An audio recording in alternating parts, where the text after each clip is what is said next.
So the other day I had an epiphany. I was scrolling mindlessly through my phone as one does, and I came across this monstrosity, the Fairly OddParents reboot, and it was just as bad as I expected it to be. Look how they massacred my boy.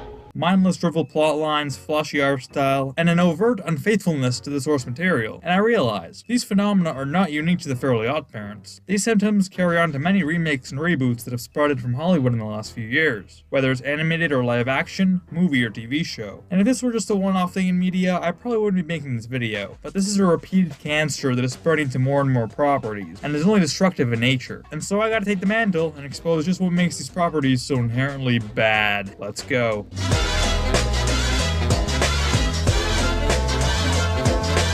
It was originally the Fairly OddParents Trash reboot #1 that inspired me to make this video, but now they went and made another one. And when it's animated, that's where I draw the line. I'm old enough to remember back in Yale 2016 when everyone was trashing the new reboot at the time, Teen Titans Go. Then it was the Powerpuff Girls, Ben 10 reboot, Rise of TMNT, the list goes on. No one really respects reboots as an inherent property, especially in the manner that they're handled in our modern era. It's almost a safe opinion these days to say, ooh, Hollywood unoriginal, Hollywood bad. But when you take a deeper look at it, you realize it's not just about the unoriginality. These Disney reboots do more than just rip off the original for monetary gain. No. They actively disrespect the source material while they do it. They have to warp the brand to their liking, whether it's for monetary, social, or storytelling purposes, if you really want to give them that credit. This Teen Titans Go syndrome has only gotten worse nowadays, because instead of just telling unfunny stories, modern reboots, especially in the animated realm, aim to purposely disrespect the original vision. Starting off with the fact that the original creators don't want this kind of stuff, almost ever. We've all heard of how Steven Hillenburg never really wanted a reboot of SpongeBob, but ever since his late passing, Nick has capitalized on two already, with both thankfully pulling in little to no ratings. When a reboot is properly won by the creators, it usually does quite well, and actually delivers true to the vision. But when it doesn't, it's just a floundering attempt to show what was good and unique and cash in on someone else's creation. Let's give it bright, saturated animation to the point where kids get a corneal ulcer. Why not? Kids like colors, right? I feel like everything I'm saying only relates to reboots post-2010, because prior to that, most reiterations weren't like this. Most were better than the originals, and actually kept gritty tones with cool brooding art styles. Now it's just a rainbow contest to see which show is brighter than the rest. Maybe that'll keep the kiddies in their seats a little longer. Let's make all the characters flanderized and dumb while we're at it. Kids connect to dumb people more, right? It also gives us a cheap way of actually creating humor. Stupid people are funny. These modern reboots just go back to square one while ignoring all the story arcs that preceded them, with a cheap looking animation style and much shallower characters. And they expect folks to be all on board and excited when they announce one. Don't forget to force memes and trends, disgusting imagery, and weird detailed faces. They'll often dish the grand arcs and storylines for a slice-of-life episodic show, bereft of any substance or long-term stakes. And look, I've made a whole different video explaining how being more mature or focused on story doesn't necessarily make a show better. That video gives a lot more nuance than I'm frankly giving here, but listen, part of a reboot is a fan service that you never really have to deliver to the original fans of the old property. You can't just say you're delivering something new for the current generation while abandoning the people who made your franchise what it is by watching all those years ago. Don't ruin our childhoods for your own creative laziness. It just makes you ask,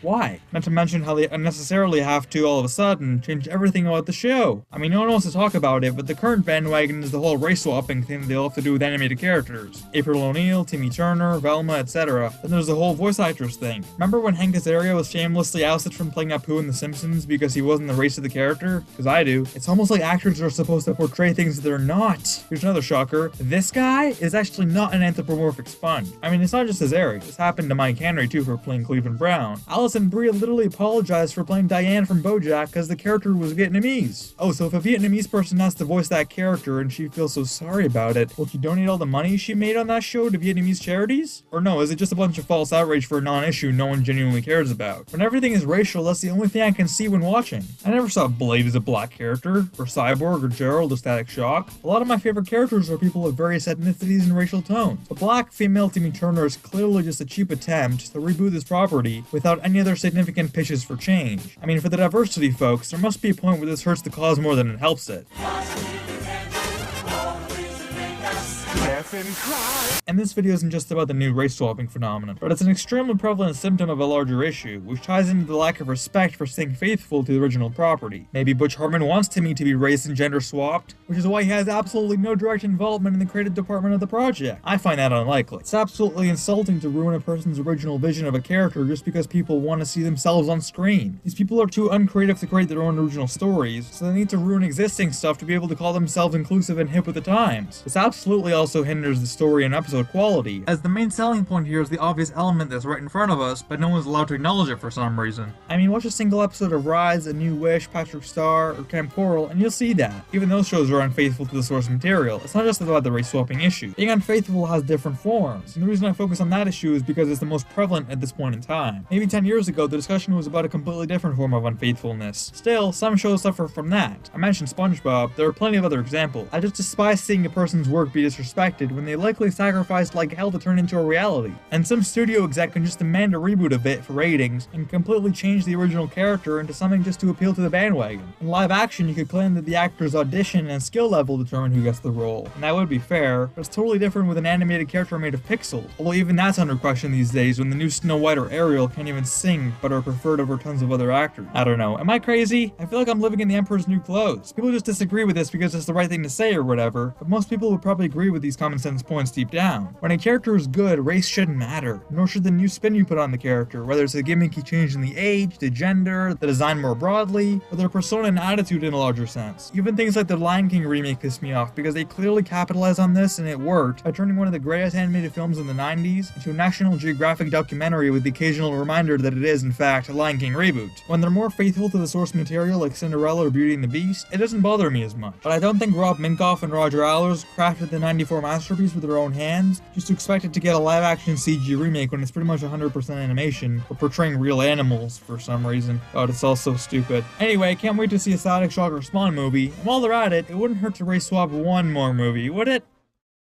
Thanks for watching. If you enjoyed it, be sure to like and subscribe, and follow me on all the socials to keep up with my tomfoolery. Thank you so much for watching. I'll see you beautiful ladies and jellyfish in the next one.